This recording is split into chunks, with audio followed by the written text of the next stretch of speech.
Olá, pessoal, a paz do Senhor. Todos estejam na graça de Deus nesta manhã. Vamos dar continuidade à nossa leitura bíblica no livro de Jeremias. Hoje nós iremos entrar no capítulo 19 em diante, né? Que Deus possa nos abençoar e nos guiar nesta leitura. Que não seja apenas eu a falar, mas que seja Deus a falar através da minha voz, para abençoar, guardar, libertar e renovar a vida de cada irmão e irmãs aqui. Amém? Perdão, irmãos. Irmãos, hoje a lição fala. A lição da botija quebrada. Amém? Acho que todos já conhecem, né, esta lição. Assim diz o Senhor: vai e compra uma botija de barro de oleiro e leva contigo dos anciãos do povo e dos anciões dos sacerdotes. Irmãos, a botija de barro era uma vasilha feita de barro, facilmente quebrável.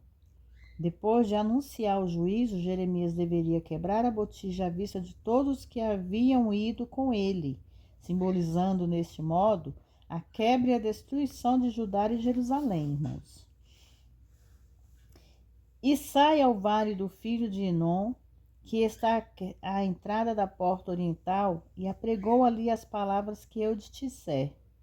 E disse: ouve a palavra do Senhor, ó reis de Judá, moradores de Jerusalém. Assim diz o Senhor dos exércitos, o Deus de Israel: eis que eu trarei um tal mal sobre este lugar, que quem quer que dele ouvir, retinir-lhes-ão os ouvidos. Portanto, me deixaram e profanaram este lugar, e nele queimaram incenso aos outros deuses, que nunca conheceram, nem eles, nem seus pais, nem os reis de Judá se encheram este lugar de sangue de inocente. Edificaram os altos de Baal, para queimarem seus filhos no fogo em holocaustos a Baal, o que nunca lhes ordenei, e nem falei, nem me veio ao pensamento. Irmãos, o Espírito Santo em Jeremias, assim como depois em Cristo, não hesitava em repetir as suas mensagens. Portanto, os versículos 5 a 6 repetem o capítulo 7, versículo 31 e 32. Por isso, eis que vem dias, diz o Senhor, que este lugar não se chamará mais Tofete, nem vale do filho de Enom, mas vale da matança. Dissiparei o conselho de Judá e de Jerusalém neste lugar, e os farei cair a espada diante dos seus inimigos, e pelas mãos dos que buscam a vida deles, e darei os seus cadáveres para a comida das aves do céu e dos animais da terra. E farei dessa cidade objeto de espanto e de assobio. Todo aquele que passar por ela se espantará e assobiará por causa de todas as suas pragas. E lhes farei comer a carne de seus filhos, a carne de seus amigos, do cerco e do aperto com que apertarão seus inimigos e os que buscam a vida deles. Irmãos, esse versículo fala, em Deuteronômio 28, 53, é citado quase palavra por palavra. As palavras no cerco referem-se ao futuro cerco de Jerusalém, por Nabucodonosor. Como resultado, a cidade estaria totalmente fechada, sem ninguém entrando ou saindo. Portanto, rapidamente eles ficariam sem alimentos. 10. E então quebrarás a botija à vista dos homens que foram contigo. E disse-lhes: assim diz o Senhor dos Exércitos: assim quebrarei a este povo e a esta cidade, como quem quebra um vaso de barro que não pode mais refazer. E em Tofete se enterrarão, porque não haverá um outro lugar para se enterrar. Assim farei a este lugar, diz o Senhor, e os seus moradores, para pôr a esta cidade como Tofete. E as casas de Jerusalém e as casas dos reis de Judá serão imundas, como o lugar de Tofete, como também todas as casas sobre cujos telhados eles queimaram incenso a todos os exércitos do céu. e ofereceram libações a outros deuses. Vindo, pois, Jeremias de Tofete, onde o tinha enviado o Senhor a profetizar, e se pôs em pé no adro da casa do Senhor e disse-lhe a todo o povo: Assim diz o Senhor dos Exércitos, Deus de Israel: Eis que eu trarei sobre essa cidade e sobre todas as suas aldeias todo o mal que pronunciei contra ela, porque endureceram a sua cerviz para não ouvirem as minhas palavras. Aqui, porque endureceram a sua cerviz para ouvir o significar, recusar-se a virar a cabeça para o orador, de modo a ouvi-lo. Consequentemente, a palavra de Jeremias caíram em ouvidos surdos, eles os ignoraram, como se ele não estivesse ali. Capítulo 20. O encarceramento de Jeremias. E Pazur, filho de Mer, o sacerdote que presidia como oficial principal na casa do Senhor, ouviu que Jeremias profetizava essas coisas.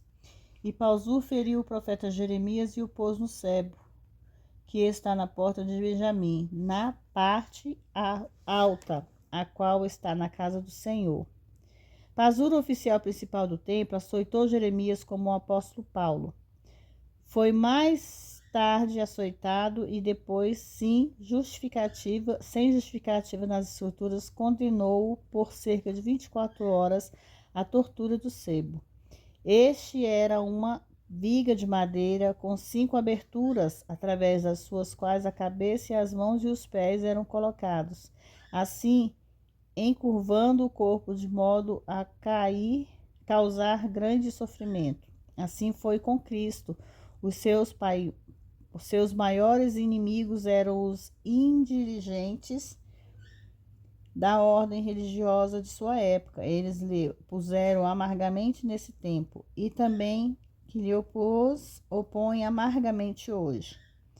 E no dia seguinte, Pazur tirou Jeremias do cepo. Disse-lhe então Jeremias: O Senhor não chama o teu nome Pazur, mas Magor-Misabileb. Porque assim diz o Senhor: Eis que eu farei que sejas um terror para ti mesmo e para todos os teus amigos. Eles cairão pela espada dos seus inimigos, e os seus olhos o verão todo o Judá. Entregarei na mão do rei de Babilônia. Eles os levará presos para a Babilônia, e feri-lo-ei a espada. Também darei toda a fazenda desta cidade, a todo o seu trabalho, todas as suas coisas preciosas e todos os tesouros dos reis de Judá entregarei nas mãos dos seus inimigos e saqueá-lo-ão, tomá-lo-ão e levarão para a Babilônia. E tu, Pazur, e todos os moradores da tua casa ireis para o cativeiro, e entrarás em Babilônia e ali morrerás, e serás sepultados tu e todos os teus amigos aos quais profetizastes por mentira. A queixa de Jeremias. Iludidastes-me, ó Senhor, iludido fiquei, mais forte és do que eu. Prevalecestes a cada dia, sou escarnecido, cada qual zomba de mim. Porque desde que falo, grito, clamo, violência e destruição, porque a palavra do Senhor se tornou um opróbrio para mim e um escárnio todo dia. Então disse eu: Não me lembrarei dele, nem falarei mais o seu nome. Mas foi isso no meu coração como um fogo ardente, encerrado nos meus ossos, e estou fadigado de sofrer e não posso resistir. Porque ouvi a murmuração de muitos, terror de todos os lados. Denunciei, eles dizem, e os denunciaremos, todos os meus familiares. Aguardo os meus manquejar, dizendo: possivelmente se deixará persuadir, e então prevaleceremos todo contra ele, e nos vingaremos dele. Mas o Senhor está comigo, como um valente terrível, portanto, os que me perseguem tropeçarão e não prevalecerão. Serão muitíssimos envergonhados, porque não prosperará a perpétua confusão deles, jamais será esquecida. Ó Senhor dos exércitos, tu me provas os justos, o vês os rins e o coração, que eu veja a tua vingança sobre eles, porque a ti velei a minha causa. Cantai ao Senhor, louvai ao Senhor, porque livrou a alma do pobre da mão dos malignos. Maldito o dia em que nasci, o dia em que minha mãe me deu a luz, não seja bendito. Maldito o homem que deu a novas a meu pai, dizendo, um filho varão que nasceu, alegrando-os com isso grandemente. E seja o tal homem como as cidades que o Senhor destruiu. E não se arrependeu e ouça gritos pela manhã e alaridos ao meio-dia, porque ele não me matou no ventre. Por que ele não me matou no ventre? Ou minha mãe não foi minha sepultura? Ou não ficou grávida para sempre? Porque saí da madre para ver trabalho e tristeza e para que os meus dias sejam consumidos em vergonha? Irmãos, nesses últimos capítulos, a ideia é que, visto que eles iriam matá-lo, de qualquer modo teria sido melhor, ou assim ele pensava, que tivesse morrido no ventre. Como se dito isso, sem dúvida foi dito enquanto ele estava no cepo, e depois de ter vivenciado os terríveis açoites nessa oportunidade, sua fé foi severamente testada. Ele está se perguntando a Deus se Deus havia se esquecido da promessa que havia feito a ele, que sobre ele seus inimigos não prevalecerão. Este versículo não é uma afirmação, mas uma pergunta que é respondida no versículo 13. Amém, irmãos? Vou deixar vocês hoje com esses 2 versículos para não ficar cansativo, né? Para vocês ouvir e aprender a estudar um pouco a palavra da Bíblia. Que Deus possa abençoar grandemente vocês através desse versículo. E aqui, irmãos, vamos falar um pouquinho que nós vemos que todos os profetas de Deus passou por uma provação. Nenhum deles tiveram a liberdade ou uma vida plena sem antes ter passado por uma provação. Então, quem somos nós hoje que achamos que nós temos que ter uma vida plena, saudável e cheia de alegria?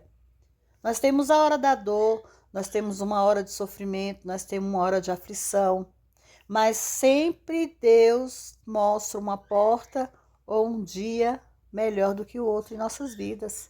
Então, nós temos que aprender que não é porque nós somos servos do Senhor que nós não vamos passar por aflição, que nós não vamos passar por algo que vá nos perturbar. Mas mesmo nós passando por esse tipo de aflição, Deus está conosco. Deus está nos guardando, nos guiando, nos protegendo a todo tempo.